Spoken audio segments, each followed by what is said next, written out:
Welcome to another edition of the Hawk Off the Press podcast. I'm your host, Gazette Hawkeye's reporter, John Steppe, and I'm pleased to be joined by Rob Howe from Hawkeye Nation. Rob, thanks for joining me. Yeah, happy to be with you, John. It's kind of a slower week, as we were talking about before we started recording, in terms of the winter sports being done at Iowa, but football steps right in, and away we go. Yeah, so let's first start with this past weekend.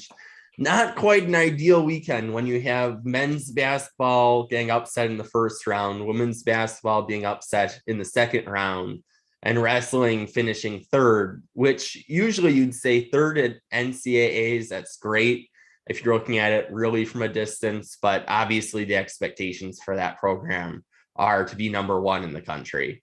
So kind of a rough weekend. Let's start with women's, though. That's where you were.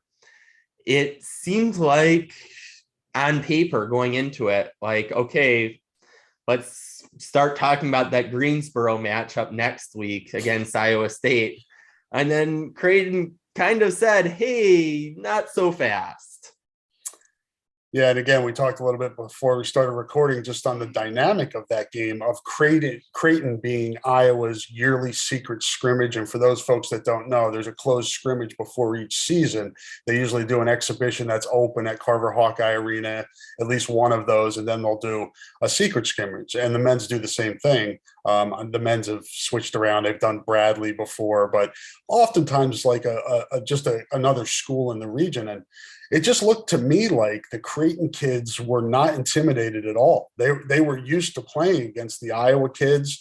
You had some, the Rachel Saunders, Iowa City West High, plays for Creighton, and she was kind of talking with Caitlin Clark a little bit. It was interesting, but I think the bottom line is, and I know we'll talk about the men, John, it's about making shots, right? And Iowa didn't make shots. The men didn't make shots. The women didn't make shots, and they lost. I mean, maybe that's the most simplest way to put it. And obviously there are parts of the game that go into getting good shots and hitting shots, but both just picked the wrong time to not shoot the ball well. And this is kind of cliche because I can say it pretty much every year, but if you look at both those games, if you had that as a best of 3 series, the best of 5 series, Iowa clearly is the better team in both cases, men's and women's. They're certainly the better team than Richmond, and certainly the better team from Creighton. And you look at the competition, even with Creighton, playing in the Big East, that has gotten better with UConn being in that conference, but still not a women's basketball power. And Richmond, same thing in the Atlantic 10. You get some pretty good competition, but not a men's basketball power there. But it goes down to, okay, how do you show up that day? And, I think it probably also helped Creighton to have an Iowa transfer who has practiced many times in Carver Hawkeye and knows that team really well, knows how they're coached really well, what they might do at certain points. And I think that's another factor. Yeah, Lauren Jensen, again, she was great. And again, the intimidation factor, I think sometimes, especially on the women's side, where you have the top 4 seeds hosting, that can be an intimidating environment. And it was loud. I said this on my mailbag podcast yesterday. I'm not good at quantifying what is the loudest environment, but the other day, Sunday, it was as loud as I heard for men's basketball when it was full this year. Wrestling, I mean, it was loud. And to Creighton's credit, it did not flinch. It just any run, especially at the end of the game when Iowa was making a run, and it was like, all right, the stars are going to align here and everything's going to be normal. And they met that challenge, and were not intimidated at all. And I thought, Lisa drew up a great play at the end of that game. It was either going to go to Clark or Cesano. Obviously, Creighton's not going to let Clark beat him. And Cesano got a really clean look, a look that she makes, which she shoot almost 70% from the floor most times. She got a really clean look, and it just didn't go in. Yeah. And, it was one of the Big Ten tournament games where, I was joking to Bluter about how like it was something like 13 for 18 or something. I could actually pull up the exact number here, that, Monica only shot, let's see. Oh yeah, she only shot 13 for 18 against Indiana, as if only that, because she's been so efficient.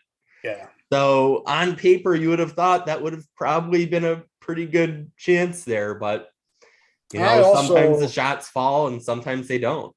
I know, and we probably should address Lisa was not happy with the officiating after the game. And you don't hear coaches often come out and vocalize that in a press conference. Because they don't want to lose money. and sometimes they can be fined for that. I haven't heard anything about her being fined. And I don't think she was overly critical of the officials in that game. It was more of how the game was called. And I don't watch a ton of women's basketball. I watch Iowa pretty much, so I don't know. I don't think I could speak with any type of expertise on how games are called during the regular season, but that was her beef, that the games during the regular season and the Big Ten tournament, that game was called differently. And again, sitting courtside, it was physical. There were bodies flying all over the place. I will say, though, that it was called consistently both ways. Both teams were allowed to play really physical. And I think Creighton adjusted to that better than Iowa did. And to Lisa's credit, she did have, as the kids say, granted, I say it as somebody in my 20s, so I don't have to say as the kids say, but she did have the receipts on it and had the numbers for how many fouls usually are called in the game and how many were called there. So to her credit, she had those numbers, which, is a pretty stark difference. Yeah, and it was. And, I think it got to particularly Caitlin a little bit, who I think is probably used to, for lack of a better term, some star treatment. And it's natural in all sports, right? That, the really good players get the benefit of the doubt. And she really didn't get that on Sunday. And she was getting beat up pretty good. I mean, even when the foulers were called, she was absorbing some big hits. I mean, like knocked to the ground type hits. And I think there may have been a cumulative effect, because she had a really good look late where she didn't get hit as hard and she wasn't able to play through the contact. And again, it's, as you said, one game scenario, if everything breaks a certain way and you're on the wrong end of the way those things break, it's going to be a tough day. Putting the madness in March Madness. And I think especially with this women's basketball team, they were a team that were going to be reliant on who they were playing, where, the big physical SEC teams probably are not as good of a matchup. That's where, I was kind of looking maybe a little too far ahead at that South Carolina game. Right. Is okay, that could be a tough team matchup wise. And you see, even when it's not quite as physical of a team, even Creighton, when they call it more physical, that really goes against Iowa. So I think, though, probably people are ready to file away the Iowa winter sports after that kind of rough week. Although, there were plenty of positive moments there in March where, okay, a Big Ten tournament title for both teams, that's a moment to embrace. And it's something that you're going to have banners up in Carver Hawkeye for. Yeah, it's interesting conversation. I've conversed with people on social media and in person on this. How do you view a season? Like, I've been asked that before. Like, what do you remember about a year? Is it just that finish? Is it things, highlights that happened during the season? And it's, to me, it's up to each individual how he or she wants to remember the season. But you just take what happened. Even if you go back to football, how good of a season football, 10-2 is a really good regular season, but then you've got the Big Ten championship game, and then you've got coming up short against Kentucky in the Capital One Bowl. You've got, for the men and women in basketball, you've got them winning their conference tournaments. That's a really big deal. But then are people going to remember what happened in the NCAA tournament and not remember those other things. And how do you weigh what those memories are going to be? Similarly with wrestling, Alex Marinelli wins a Big Ten championship, a 4-time Big Ten champion, but then doesn't do as well in the NCAA tournament. And, is that the lasting memory? It's interesting. And I think it is up to each individual how he or she wants to remember it. Yeah, and I think in kind of all three winter sports cases, for the half glass full crowd, there are things to point to. With you're mentioning Marinelli in wrestling. For men's and women's basketball, you have the tournament titles. For women's basketball, you have all the Clark logo threes, all that. And then the half glass empty kind of people can point to, well, when it counts in the NCAA tournament, neither team got it done. And I understand the frustration, particularly on the men's side, when they've had some really talented teams. They had Luka Garza, they've had Keegan Murray, and to not get that Sweet 16 in the Fran McCaffrey era, not since I was 1 year old was the last time that Iowa men went. That makes me feel old because I actually covered that team in 1999, Tom Davis's last year. Yeah. And I think I wrote about this after the Big Ten tournament when Iowa won. And I kind of was like, I don't know if I should write this column about, this team having a chance to cement its legacy as the first one to get to the Sweet 16 since that 99 team. And I remember having that feeling in 2006. I was in Detroit when they lost to Northwestern State. And then, I was out in Seattle and in Brooklyn and all the times where they, had a chance maybe to get to that Sweet 16. Unfortunately, the pandemic, I think, took away one really good opportunity in 2000, the 2020 season when the tournament was canceled. Who knows? Maybe that team gets a good matchup and is able to get through. But unfortunately, these teams, and I'm not sure that these individual players feel the pressure of history, but it's there. It's palpable that, here we go again. Is Lucy going to pull the football away again and Charlie Brown fall flat in his back? And it happened again. And I sense there's some type of like almost a numbness to it now, like here we go again. And it's unfortunate. And I think that kind of weighs on the program probably more than the individual players. But each year that you go without breaking the drought, the pressure becomes a little bit more. Yeah. And, I think the frustration there for fans can add up when you have the talent and the postseason results for one reason or another just haven't quite been there yet. And this would have been a really good opportunity to do it. So it's going to get a little harder to do that in 2023, but you never know. It's kind of incredible where sometimes the teams that on paper do not have the best talent are the ones that maybe get the favorable draw. To talk about Iowa State, for example, the team that was an 11 seed, the team that had a rough Big 12 stretch, you could say, to say the least. That Big 12 tournament ended terribly for them. They're the ones who end up in a Sweet 16. So, off to next year. Yeah, and that's part of the equation as well. The Iowa fans, sitting here this week and watching the Iowa State programs in the Sweet 16 and the success that Iowa State's had through the years in basketball compared to what Iowa's had in the last couple decades, quarter century, however you want to frame it. From the men's perspective, it's kind of if we wrap up those three sports and look to next year, the wrestling is going to be really different because you lose a ton of guys that have been around forever. Yeah. The men's basketball, you're going to lose Bohannon. Keegan's going to go to the NBA.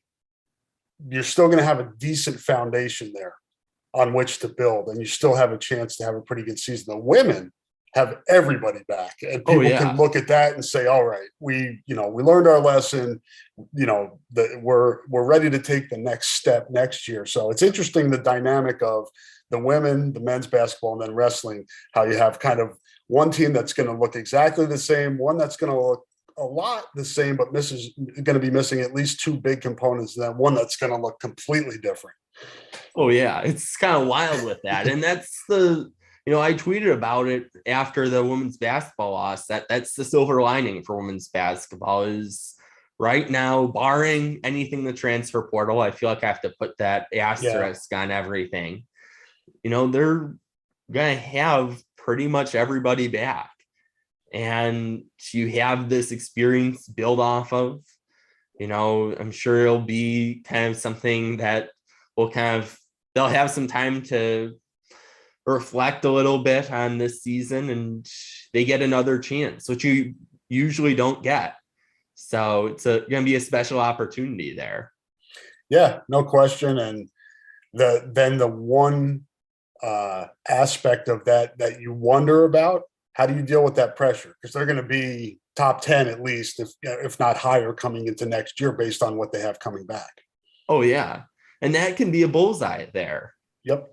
So, and you saw at the beginning of this year how you had the really high expectations at the beginning, and then it's kind of a valley where the COVID stretch really didn't help. If that COVID stretch doesn't happen, you wonder, okay, what could have been different? Are they a 1 seed potentially if that COVID stretch doesn't happen? So you have that. So you get through that, and then, they eventually kind of got back up, but it's tough with those expectations. So we'll see. But we also have a lot of football stuff to talk about now with spring football starting up, and haven't heard yet from Kirk Ferentz as we record this, but we'll hear from him soon on this. But kind of the big news being Cody Ince and Elijah Yelverton leaving the program. Obviously, the latter did not play a ton, but Ince was a really significant factor there. Started in 10 games. As I was kind of first looking after the Citrus Bowl at, okay, what's this 2022 team going to look like? I thought Ince was going to be a pretty big part of it. So now it's a little bit back to the drawing board at another of those positions, because now you've got two kind of interior spots with a little bit of an unknown, I'd say, between not having Ince, not having Linderbaum. Yeah, and I'd be interested to hear what Kirk says today. If I assume injuries played into this at some point. The kid played through a lot the last few years, and really it wasn't able to play at full strength. And I think that can get into your head mentally as well. So I'm interested to see what type of impact that had. But yeah, I agree with you. He's a guy that can play center, guard, or tackle. And what Iowa does, as most of the people listening know, is you try to find the best guys and put those puzzle pieces together. And when you have a guy like Ince who can play all the positions, it helps you because you can slide him wherever and put, the guys around him that are best suited to play their spots where they may not be as versatile. So not having him is a big deal. And then obviously Linderbaum. I think with that center position, John, you look for who's going to be the best replacement, knowing he's not going to come close to living up to what Linderbaum can do. But you just don't want the drop off to be precipitous. You want it to at least have somebody there that's at minimum competent and hopefully gets better as the season goes on. Yeah, and the thing is, before we heard about the Ince departure, I thought there was a chance that Iowa's offensive line could be better because you have the more experience at other spots. Connor Colby isn't going to be in the position anymore. And I thought he did as good as somebody could ask for, considering the circumstances.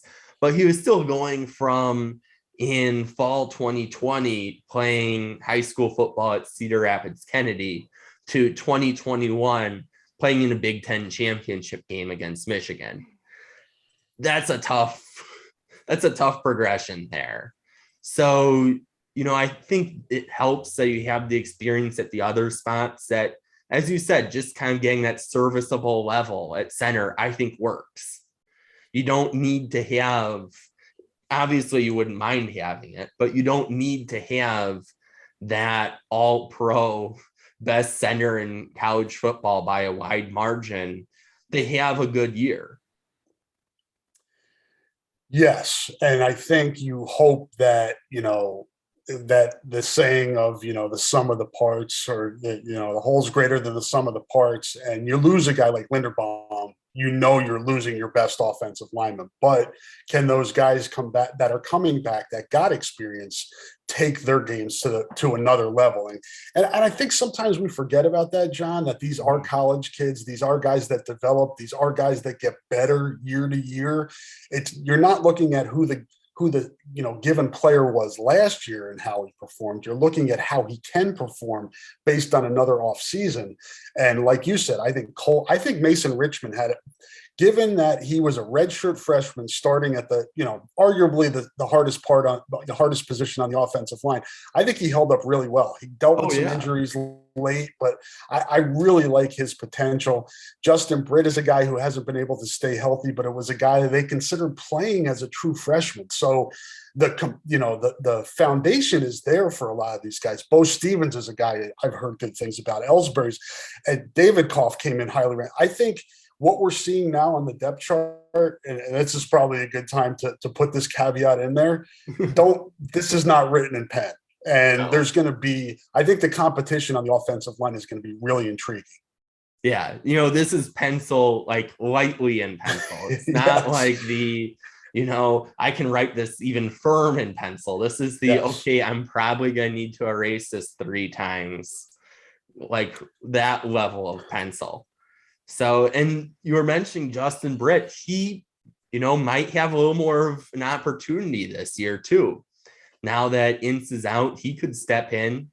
So right now at left guard, he's with again, that asterisk, he's the projected starter right now.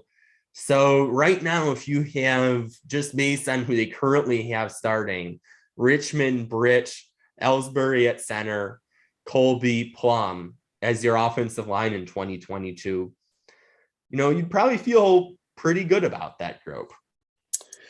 Yeah, I'm interested to see a guy like Jack Plum that has, and it's not, it would not be a breakthrough that a guy his senior year gets it and just takes off. And he could be that guy.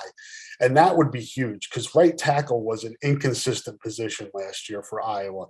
Really need to shore that up. And if DeYoung and Plum, if one of those guys can't take that step to consistency that they lacked last year, then maybe you have to look at a Connor Colby kicking out there, or moving David Koff across the line to right tackle, or one of those younger guys. So when we talk about competition on the offensive line, it's not only the whole, but how those guys can move around. And there are versatile guys. Colby, I think, can be a tackle. Right now, I think they look at him as guard, but he is a guy that could certainly kick out. He played tackle in high school. He's a very athletic kid. So even guys that maybe not listed at a position, kind of like we thought Plum had the lead going into last year at left tackle, and then Richmond emerged. You can keep an eye on guys that maybe listed inside now that could kick outside, or the other way around. Yeah. So it's, again, in pencil. And I think it's going to be really interesting, because on the offense, I think offensive line is the number 2 question mark. Yep. Obviously, number 1 being quarterback. But you look at it, you're probably not going to see a dramatically different Iowa offense based on all indicators that we've heard so far, that Iowa really believes in overall their philosophy. That, you hear opposing coaches joke about the last time they've seen an offense like this is inside the 5-yard line. Iowa believes in it. There are people listening to this who are like, yes, that's a great strategy. And I'm sure there are people listening to this who are like, why in the world are we doing this? But, that's what they are going to stick to. And having a good offensive line is a key part of that. Yeah, no question. And as we talked about, there were injuries, there was inexperience, a lot of factors last year. Eventually they got to the point where, okay, the heck with it. We're just going to run behind Linderbaum. Just go let him pound people up the middle. And it worked late in the season. But they need more consistency along the front. And we've talked about guys that have gotten experience now and hopefully can take the next step and then gel as a unit. You're talking about zone blocking schemes. You need guys that kind of can move together. It's like a ballet or, whatever analogy you want to use. They have to move in conjunction with each other and gel. And that's going to be a huge part of this time of year, John, is spring football, those practices, bringing these guys together and getting them to play as a unit. And then switching gears from that number 2 question mark to number 1 question mark on offense, quarterbacks, everyone's favorite topic of conversation. Petrus listed as the number 1 quarterback, Padilla number 2, Labus number 3. I think it's be interesting at this position, particularly because of the coaching change at quarterback, where I kind of had one set of expectations if Ken O'Keefe was still going to be quarterback's coach. And then that kind of gets thrown out the window. And I think it's important for Brian Ferentz to spend some time this offseason learning from some of kind of the quarterback gurus. And I think if he does that, that can help, because obviously he hasn't coached quarterbacks at a specific level. Obviously, offensive coordinator, you're coaching everybody on the offense, but he hasn't had specific quarterback experience yet. So I think that's going to be kind of the X factor here is, okay, that move could work out really well or really poorly with Brian Ferentz moving to quarterbacks. If it works out really well, the upside is there. I agree. And again, I would, caution people to not say, okay, Spencer Petras last year is going to be what Spencer Petras looks like this spring or this coming season. Guys can get better. And I know there's the narrative out there that Iowa quarterbacks regress as their careers go on. There probably have been guys that do that. It's not as stark, I think, as the narrative would suggest, but hopefully all 3 of these guys continue to get better and push each other. And as you said, John, the coaches are looking through a different lens now, whereas Ken O'Keefe had his lens on what he was looking for. Now you have Brian and Kirk kind of, you're sizing down. You had 3 people involved. Now you have 2 people involved, and hopefully that can streamline things and you can get the negative with that be is you're losing a guy who was really experienced at coaching quarterbacks. So you have to hope that this strategy works, that you're streamlining things, you're having less voices in there. Brian, as you said, can learn from quarterback gurus, learn from what Ken O'Keefe taught him the last 5 years, still have Ken around to lean on when he totally needs leaving. No, he now gets the coffee and donuts for everybody. Him and Reese Morgan take turns. They alternate days now over there. But it's nice to have those guys as in advisory positions. You've got Don Patterson, another guy who was head coach that's over there and does analytics. You have a lot of guys behind the scenes that can help. But ultimately, it comes down to how it has Brian grown as an offensive coordinator and in his understanding of quarterback play and what is needed from that position. And then how these quarterbacks have developed. And Ken, I go back to 2013, 2014. I do think that CJ Beathard going into 2013 was at least a noticeable difference behind Jake Rudolph, but then he caught him and passed him. So does that happen here? Does Padilla catch Petras and move by him? Does Labus catch both of them and pass them? That could happen. Really going to be an interesting spring and summer to see what happens. And I think a thing to add on to the point of having that one less voice is nowadays, and I think some people recognize this, but I'm not sure if all readers kind of have a full or listeners have a full grasp of this, that pretty much every quarterback at this level now has their own private coach who they're working with in the off season that, has had a ton of experience training quarterbacks. Padilla has Tim Jenkins over in Colorado. Spencer Petras has Tony Rasiopi out in Jersey. And Rasiopi was the one who worked with Pickett in this year's draft class who's projected to go number one, albeit in a relatively weak quarterback class, but still going number one. So among quarterbacks, I should say, just make that clear. So not number one overall. So big distinction there. Yes. But, I think that helps too, that you have already on the more specific technique things, you've got those voices already in these kids' ears. So now you can look a little more at a streamlined offense. But, and Labus is going to be an interesting person too, because toward the end of the season, we were hearing really good things about him. So, and players kind of raved about what he did on the scout team. I think it was Merriweather who said, or who I think made kind of the comparison to a couple Mahomes style throws that he even pulled off. So that's another interesting thing. And to have Labus on the depth chart that is mostly 2 deep, they have 3 deep at that position, I think by itself says a statement that, hey, at least publicly, hey, we want a quarterback competition here. Yeah, one thing will be interesting is, basically the depth chart is what it was in January. Petrus but Labus was not on the physical depth chart that we see now. But how did the reps get broken up here in the spring? Is it equal? Do Padilla and Petrus get more than Labus? I wonder how much of a look they give him. You kind of, the other guys have had experience. Do you want the younger guy to get some more reps to really get a look at how? So that's really important to see. And then the other thing, John, I think one of the talking points coming out of the bowl game was Padilla talking about how difficult it is to learn the system. Is there a way that they can simplify that a little bit for these guys in some way? Maybe that is the one less voice, whatever it is. I do think that's something that hopefully they're analyzing. How can you make it easier on the guy out there? Don't make it too complicated, because if you're overthinking things, it makes it harder for you to perform.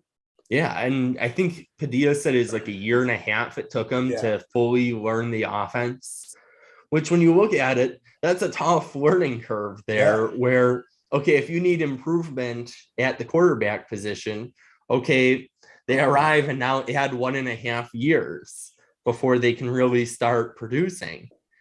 Well, that's a tough way to get quick results there. And other places, especially when you consider that Labus has only been here since June. He hasn't even been here a year yet. Yeah. So you look at it, he's still in that 1.5 year clock if it takes him that same timeline. So that's a little bit of a concern there. And other programs don't have that burden, and they've seen, frankly, more quarterback success in many cases. So it'll be interesting to see.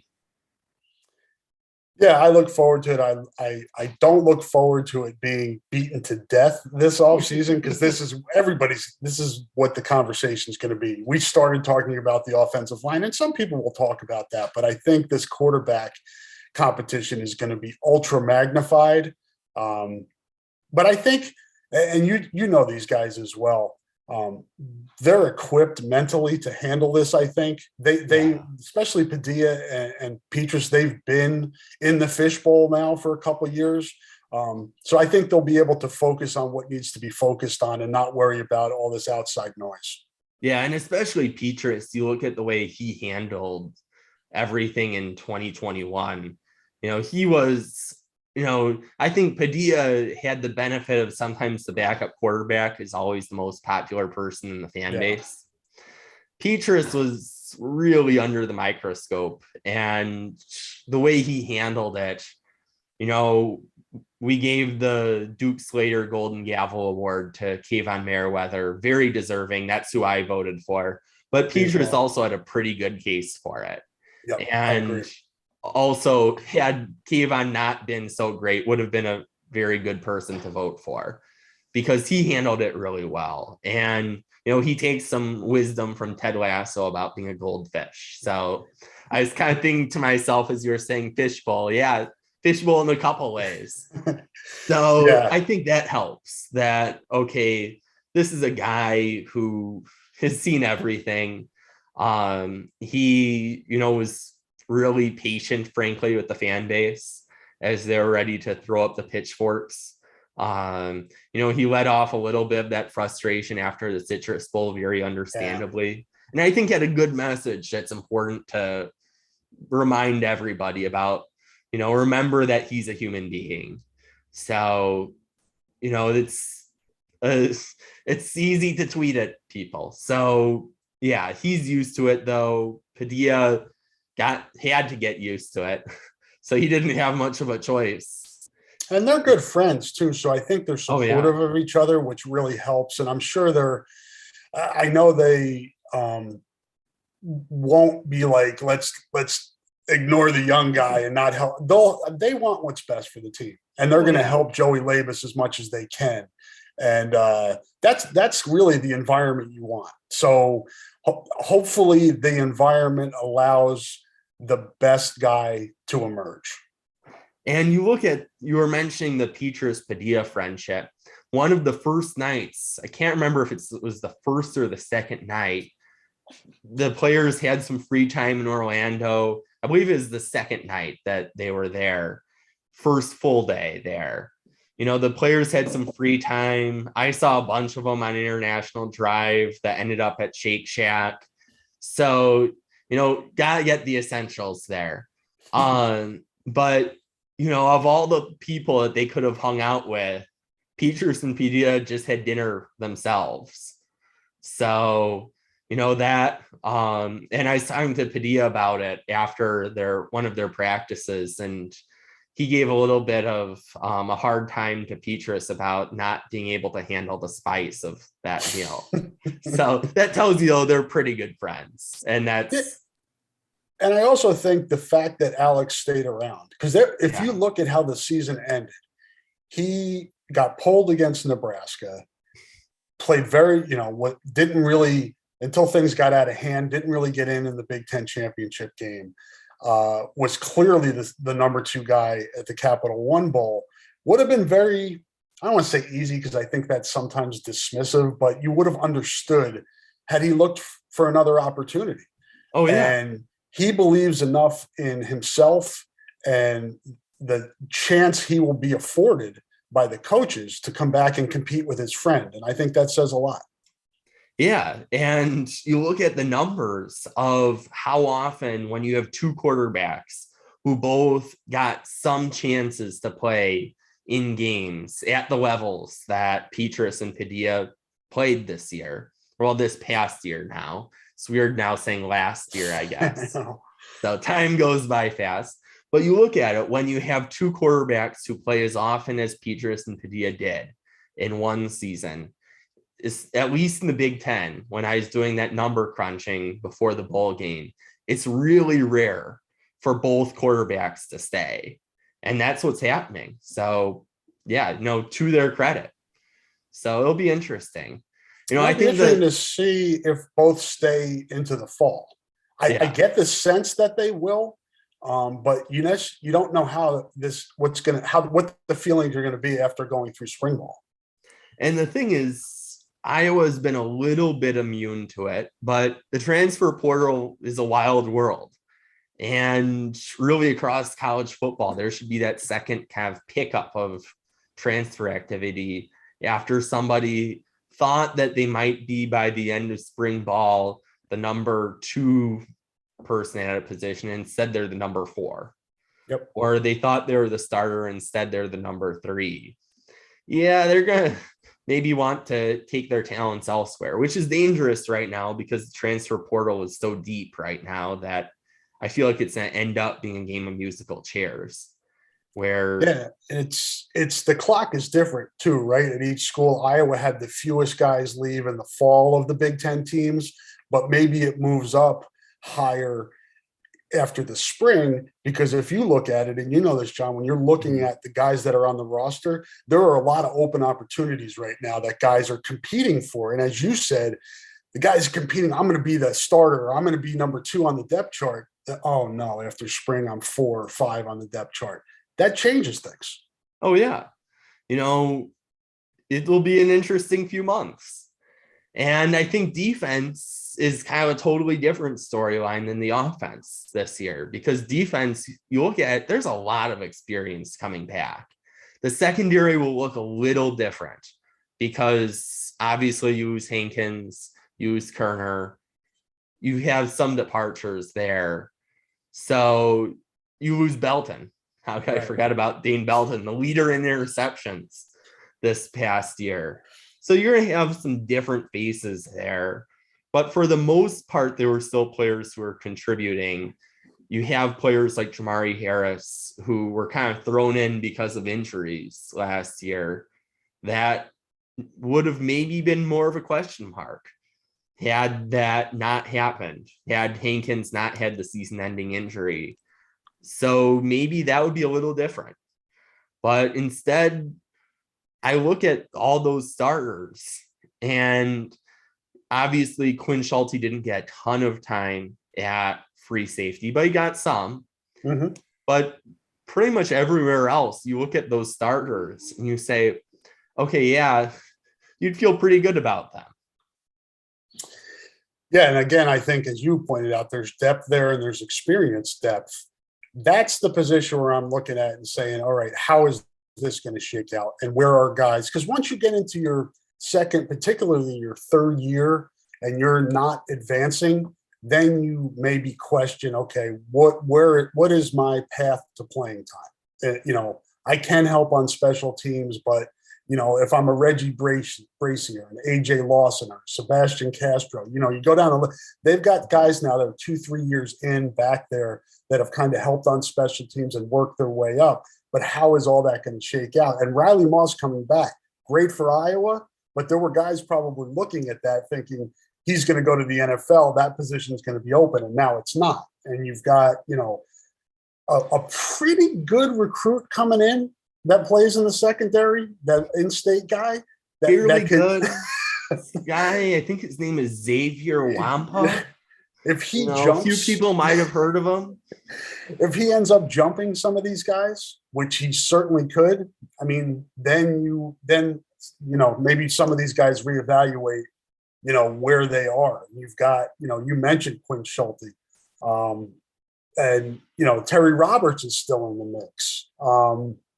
Terry Roberts is probably one of the best backup cornerbacks in the Big Ten, if not nickel guy, dime guy, guy you can use, and he's going to be a very valuable part of that second. But where does Cooper DeJean fit? There's another guy who's really highly regarded. So it's a numbers game back there, and I think that's one of the positions you look at this spring to see how it sorts itself out. And there's a potential maybe to have some attrition at that position. Maybe. I'm not saying there will be, but that it's loaded back there. There are a lot of really good players. Oh, yeah. And obviously Wampa was not on this too deep, but obviously he hasn't practiced either. So I think that will be an interesting thing to see. It was funny. I asked Belton about this for the NFL Pro Day. I was like, who's going to be the cash now? And he's like, well, Sebastian Castro backed me up last year. He's been really good.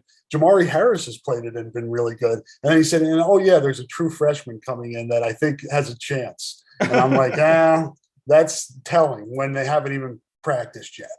Yeah, no practice snaps, and already Xavier's in the conversation. And obviously when you get a 5-star recruit, that's, you understand.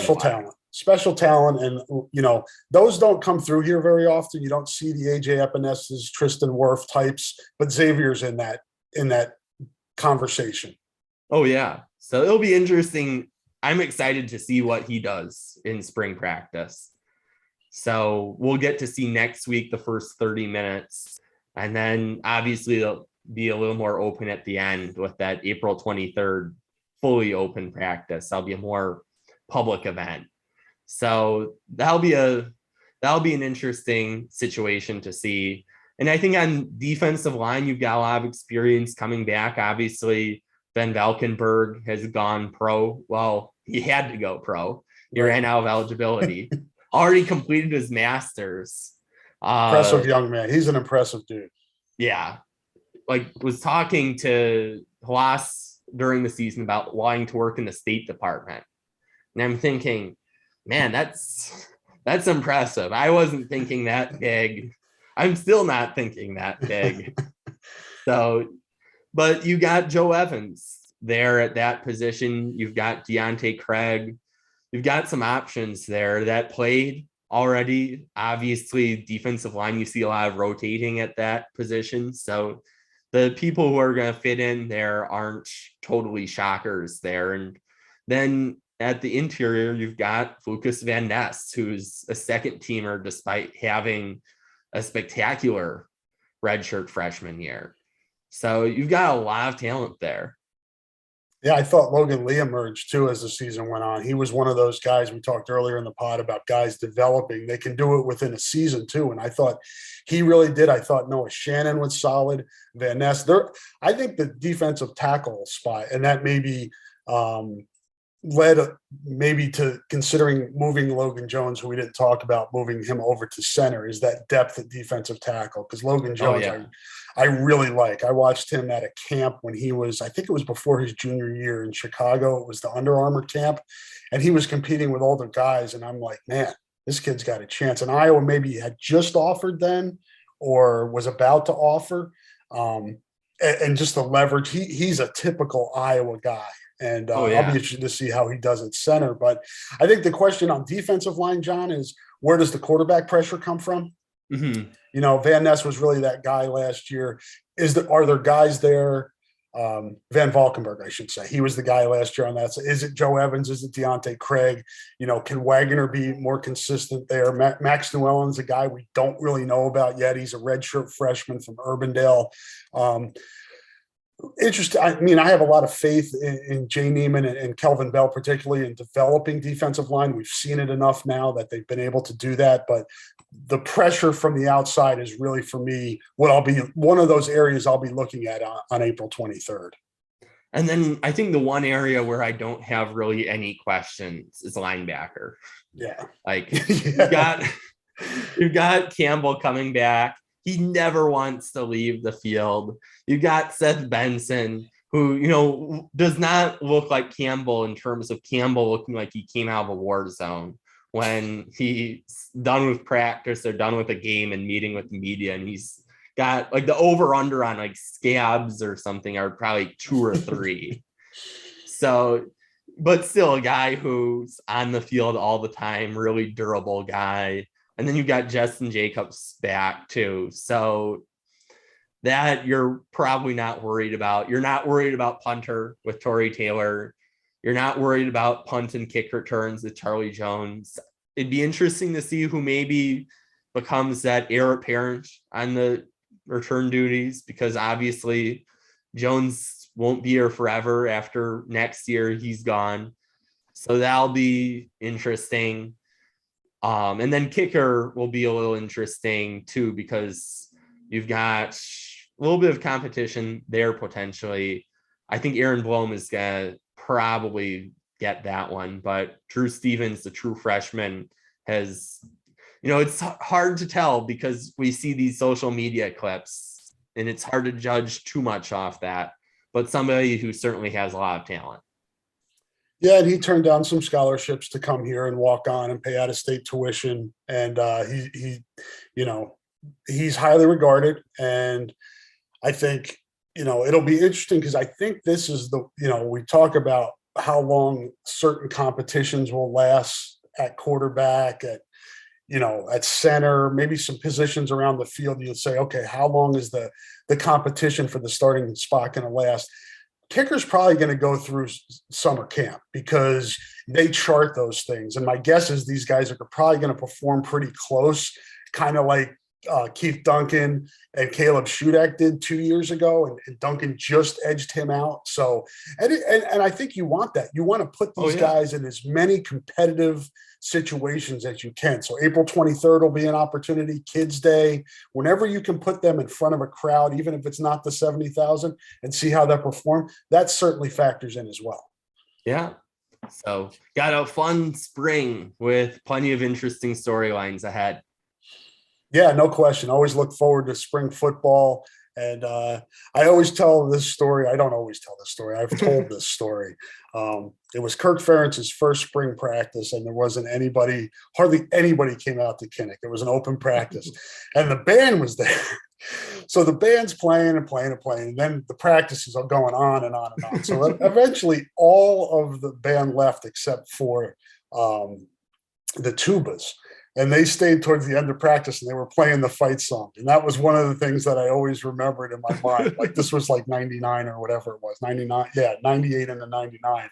And I think back to that, and I think back to all the various weather situations we've had through the years with that like March, April in Iowa, upper Midwest. What type of weather we get. I've been out there, in April where we've been in t-shirts, and I've been out there before where we've been in like heavy jackets. So I'm always interested to see what the weather is going to be for the spring game.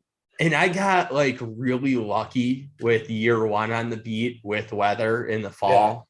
Yeah. So I'm like, okay, is this going to average out in the spring? Like, is this going to be like a terrible spring to make up for it after like I was not wearing a jacket pregame on the field in Nebraska. I know. Like, where that was November 26th, probably. Yeah, 26th. So, like, is it going to be that again? It'll be nice though, just, especially after COVID, for fans to get out there on April 23rd and get a chance to look at this team and, fewer restrictions and things like that. I think we're getting back towards what the new normal will be, and it'll be nice. And this will be the second year in a row where they've had a normal off season. So hopefully for a program that Iowa, that is a developmental program, you'll see some even more progress with some of these guys that are maybe in their second and third years, because they missed all of that time in development. Maybe some of these guys really take off this spring. So it'll be, we got a month or so before, actually exactly a month as we record this, before that open practice. So it'll be interesting to watch, to say the least. Rob, thanks for joining me. Yeah, happy to be with you, John, anytime. And thanks to our listeners for tuning into another episode of the Hawk Off the Press podcast. I'll be back with another episode next week. Until then, we will talk Hawks later.